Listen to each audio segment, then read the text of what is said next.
Sejam bem-vindos a mais um vídeo do Estudo da Cidadela, aqui do canal Gostmaníacos. Bom, nesse vídeo nós vamos continuar abordando os reis Targaryen, e o rei Targaryen que nós vamos continuar abordando agora na sequência é o rei Aenys I. Só para lembrar, nós lá na Cidadela estamos estudando o livro de George R.R. Martin, O Mundo de Gelo e Fogo, onde conta um pouquinho de forma sequencial a história do que aconteceu um pouquinho antes das crônicas. Ok? Então, vamos lá, peguem as suas apostilas, os seus livros e vamos começar o nosso estudo.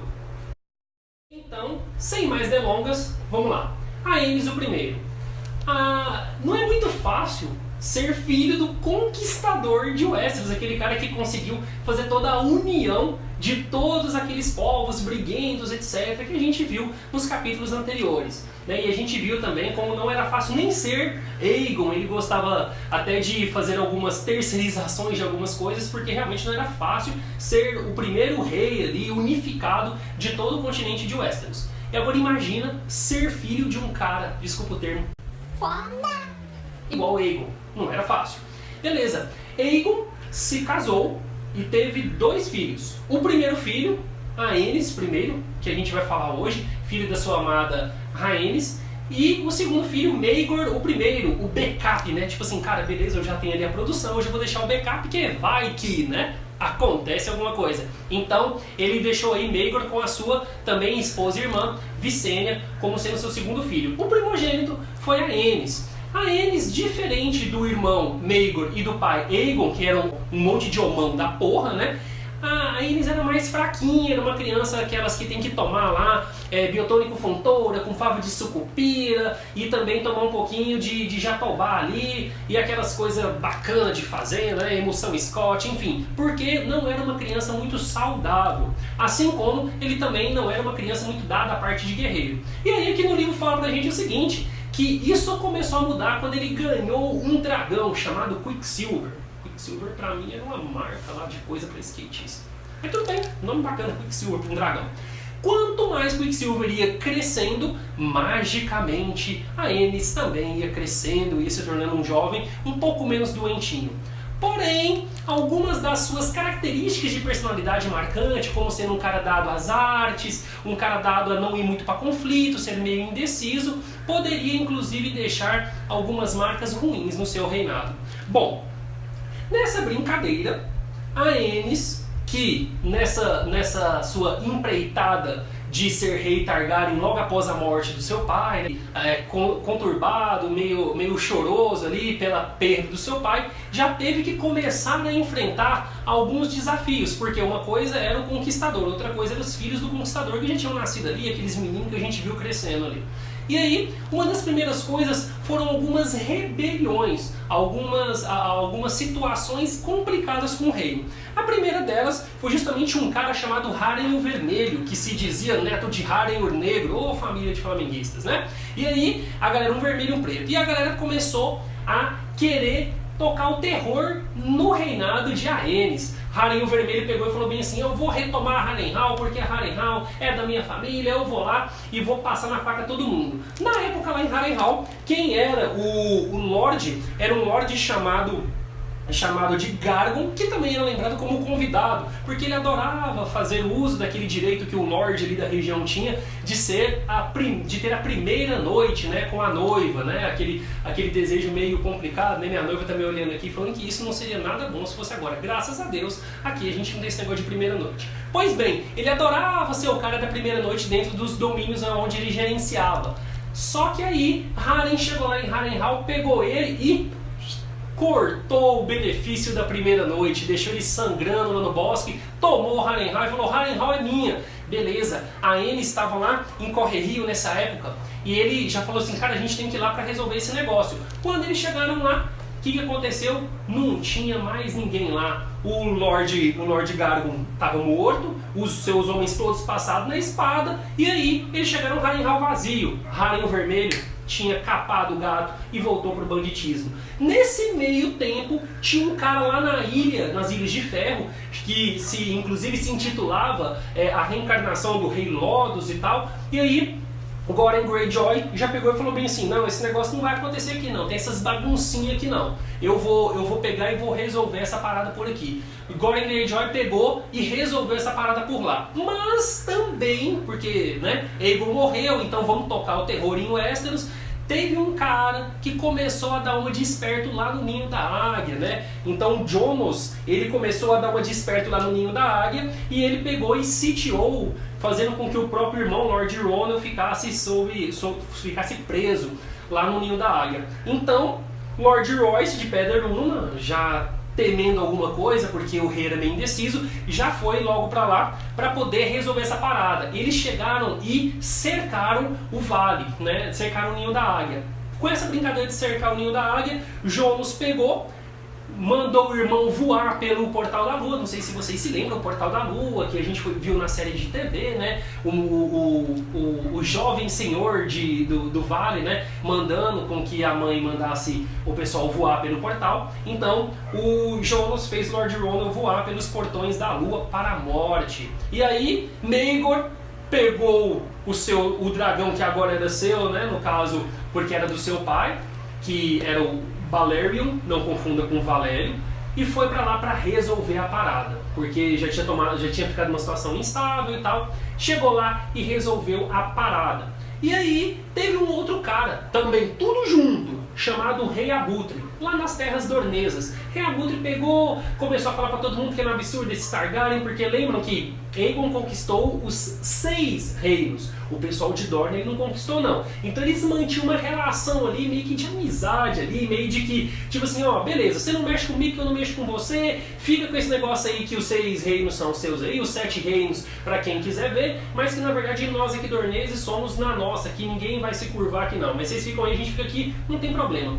Maravilha. Só que esse Rei Abutre pegou e falou que não, que eles tinham força suficiente para se levantar contra os Targaryen, e esse cara pegou e começou a tocar o terror ali em Dorne. O pessoal Martell pegou e falou assim, olha, Aenys, fica meio chateado, não, nós vamos resolver esse negócio aqui, vamos falar com os senhores das marcas, vamos resolver essa parada por aqui mesmo, para que você não tenha problema. O exército do cara foi crescendo, mandaram mais ou menos 30 mil homens, e ele pegou e falou bem assim, o meu exército está grande demais, ninguém vai conseguir me vencer, eu vou dividir o exército agora e vou atuar em frentes diferentes. Ou ele falou isso por arrogância, ou então ele pode ter até falado isso porque é o seguinte, muita gente, muita boca para alimentar, espaço ali de Dorne não era algo tão próspero assim, então, como todo mundo sabe, uma região meio árida, aquela coisa toda, ficou meio difícil de comprar comida para todo mundo, encontrar comida para todo mundo. Então o cara teve que fazer o quê? O cara teve que pegar e segmentar o exército. Segmentando o exército, Orys Baratheon. Lembra do Orys? Casou lá com a herdeira Durrandon, tomou o lema e as armas para si, fez o nome Baratheon agora virar uma casa nobre, amigão, né, brotherzinho de Aegon. Então, ele com alguns senhores das marcas conseguiram pegar e dar fim a essa questão do Rei Abutre. Inclusive, um desses caras ali, um selvagem chamado Santarli, com uma espada chamada Veneno de Coração. Ele pegou Veneno de Coração, só para confirmar aqui, vamos procurar. Opa, falaram que sim, então é isso. Com a espada Veneno de Coração, começaram uma caçada ao Rei Abutre, que ficou conhecida como Caçada ao Abutre. Finalizando assim esse levante desses 30 mil guerreiros e o Rei Abutre, para que isso não tivesse mais problema. Problema resolvido, então vamos fechar o livro. Acabou. Acabou nada. O que aconteceu? Nessa brincadeira, tava um pouco de paz, a Aenys pegou e falou assim, agora eu posso casar. Beleza, ele foi se casar com uma Velaryon. Para quem não se lembra, a Velaryon era também remanescente lá de Valíria. E as famílias Targaryen e Velaryon eram meio que ligadas por parentesco genético. Então era como se fosse um primo, segundo a literatura nos trata. Nessa brincadeira de se casar com um primo, o pessoal já não gostou muito, mas assim, engoliu. É primo! Porque, lembrem-se, a religião que naquela época imperava no território, no continente de Westeros, era a fé dos Sete, que não aceitava bigamia, que não aceitava casamento entre parentes consanguíneos.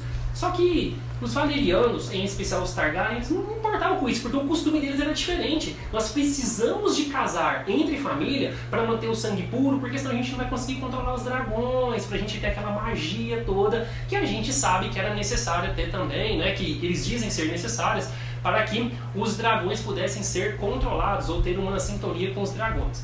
Pois bem, aceitaram um pouquinho essa situação, mas não ficaram muito satisfeitos.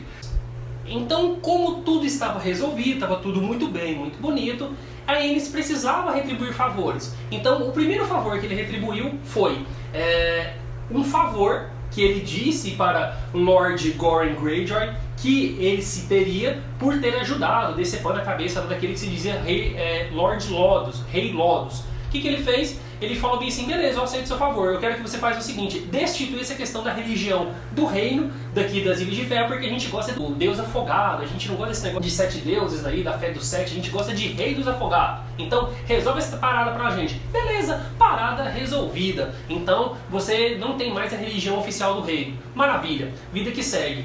O outro favor que ele tinha que fazer era o seguinte, na caçada a Harren, o Vermelho, quem foi lá foi a mão do rei naquela época, que era no caso Lord Stafferworth. Stockyorth. Eu vou colocar bonitinho aí porque eu posso ter pronunciado errado, me perdoa. O que acontece? Na batalha, juntamente com Loras Baratheon, aquela galera toda lá também, e pra resolver, muita gente morreu. E nessa batalha específica entre Harren o Vermelho e a mão do rei morre pelas mãos de Harren o Vermelho. Porém, Harren o Vermelho morre pelas mãos do escudeiro da mão do rei Aenys. E aí, resolvendo a parada. A Aenys tinha que fazer alguma coisa pelo seu irmão, Maegor, e ao mesmo tempo ele estava sem uma mão. Então o que ele pensou? Cara, eu tô sem a mão no reino. Eu vou colocar Maegor, que é realmente um guerreiro, é da família, é de confiança, ele vai ser a mão do rei. Beleza. Ele estava selando assim parte do seu problema que ele teria posteriormente. Por quê? O que acontece? Quando eles viram que estava tudo em paz e tem um cachorro latindo lá longe, espero que vocês não estejam ouvindo. Quando estava tudo em paz, a Aenys resolveu se casar. E a Aenys resolveu se casar com uma filha da casa Velaryon, que se vocês não se lembram direitinho, a casa Velaryon era uma casa que era também de origem valeriana, eles tinham um pouco de parentesco com os Targaryen. Então ele tomou a Alyssa Velaryon, que era filha do mestre dos navios, como esposa. A galera não gostou muito porque ela era meio que considerada prima deles, mas aceitaram. Maegor ia tomar como esposa, inclusive por sugestão da mãe, a filha mais velha de Aenys, Rhaena.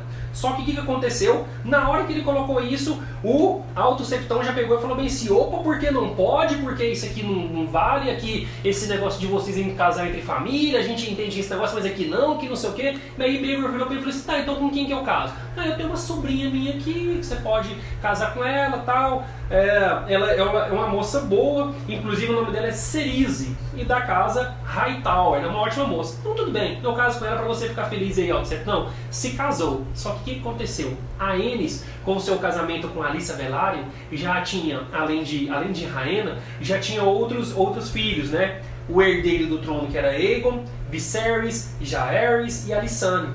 E aí Maegor ficou meio que com inveja da parada, falou bem assim, cara, essa tal de Cerise aqui, cara, não me dá filho de jeito nenhum, o que eu faço? Vou ter que dar um jeito. Só que aí, os Targaryen também tinham um outro costume, que era se casar mais de uma vez, assim como o Aegon fez com as duas irmãs esposas, né? Então o que ele fez? Ele tomou Alis da casa Harroway em segredo. Quem fez a cerimônia, inclusive, foi sua mãe, Visenya, lá em Pedra do Dragão. Quando o pessoal descobriu isso, lá mais ou menos pelas tantas, a galera pegou e entrou em choque. Então, mais uma vez, o rei Aenys, com aquela indecisão toda, falou, ai, tal, o Maegor, me desculpa, mas não dá, tal, Visenya, me desculpa, mas sim, eu não posso, né, deixar essa situação. Então, infelizmente, você está indo contra a lei, você está indo contra a religião do Império, então você vai ter que ser exilado. Beleza, ele foi exilado. Mas o que aconteceu? A Aenys depois virou e falou bem assim, eu preciso de manter a linhagem pura, tal, vou ter que casar Aegon com Rhaena. Aegon, o segundo filho em ordem de idade, e Rhaena, a filha mais velha. Ele queria casar para manter aquela questão do controle sobre os dragões, aquela coisa toda. O Alto Septão achou esse negócio abominável e, inclusive, algumas pessoas começaram a chamá-lo de Rei Abominação, por conta disso, por conta dessa insistência. E não foi só insistência. Como Maegor tinha sido exilado, ele teve que colocar uma outra pessoa como sendo mão do rei. E nesse caso, eles colocaram o Septão Murmison como a mão. E ele, o Septão Murmison, ele fez o casamento de Aegon e Rhaena. Isso aí foi muito complicado. Ele começou a ser chamado, como eu disse, de Rei Abominação. E a galera começou a ficar muito chateada por conta dessa situação. E isso fez com que a pressão fosse tão grande que o rei Aenys, mas toda a família, se mudasse lá para a Pedra do Dragão. Lá em Pedra do Dragão, ele começou a ver que os levantes começaram a ficar cada vez mais intensos. Inclusive, se não fosse a Guarda Real, ele poderia ter perdido a vida.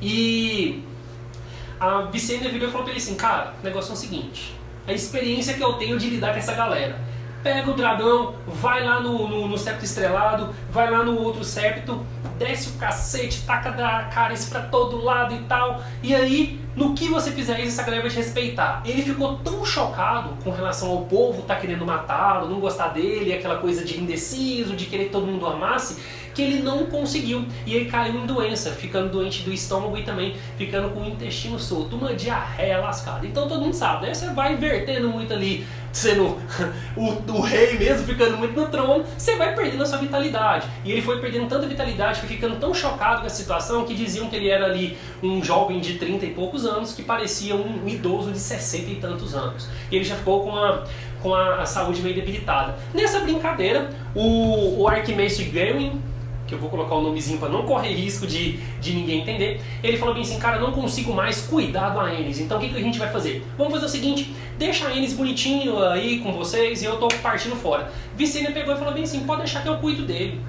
Beleza, ele até começou a melhorar um pouquinho, porém na viagem anual dos filhos eles foram cercados, foram sitiados por conta do levante dessas pessoas que não estavam gostando desses relacionamentos internos da casa Targaryen, dos reis Targaryen. Eles foram sitiados em Poço do Codornil, o que fez com que a Aenys ficasse muito chocado com essa situação, viesse a ter um desmaio e 3 dias depois viesse a falecer. Essa situação foi muito estranha. Por quê? Muitas das pessoas, depois que Visenya morreu alguns anos mais pra frente, acharam que Visenya falou que o Arquimestre poderia ir embora, que ela iria cuidar, mas Visenya poderia ser tudo na vida, mas bondosa, gente boa ali e tal, sendo que a Aenys era fruto do outro casamento, né, do entre aspas, segundo casamento, aquela coisa toda. Maegor não era ali o primogênito, então ele não tinha direito direto. Então a galera começou a falar que isso aí era toda uma armação que Visenya fez para realmente finalizar a vida de Aenys um pouco antes,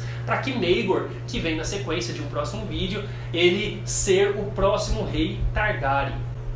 Então foi isso, gente. Muito obrigado por mais uma vez a audiência e pela paciência de assistir mais um vídeo aqui do GOT Maníacos, mais um vídeo dos estudos da Cidadela. E por favor, não se esqueçam, quem gostar do vídeo, achou que o vídeo foi bacana, que trouxe algum conhecimento legal, por favor, curta e compartilhe esse nosso vídeo, mande para todo mundo, se inscreva no canal, que é muito importante. E só lembrando, GOT Maníacos é composto também por um quiz, que é justamente um jogo de conhecimento relacionado a GOT. Então se você quer estudar, quer aprender de forma divertida, jogando, então nós temos no link da descrição desse vídeo para que você possa fazer parte do grupo de WhatsApp. Nós temos a Cidadela, que é o grupo onde nós desenvolvemos esse estudo, que depois de alguns dias nós fazemos o comentário junto com todo mundo sobre esse assunto, sobre esse vídeo, sobre o que todo mundo leu, que geralmente ocorre nos domingos, das 15 às 16, horário de Brasília. E também tem aqui o nosso canal, como a gente já falou no comecinho.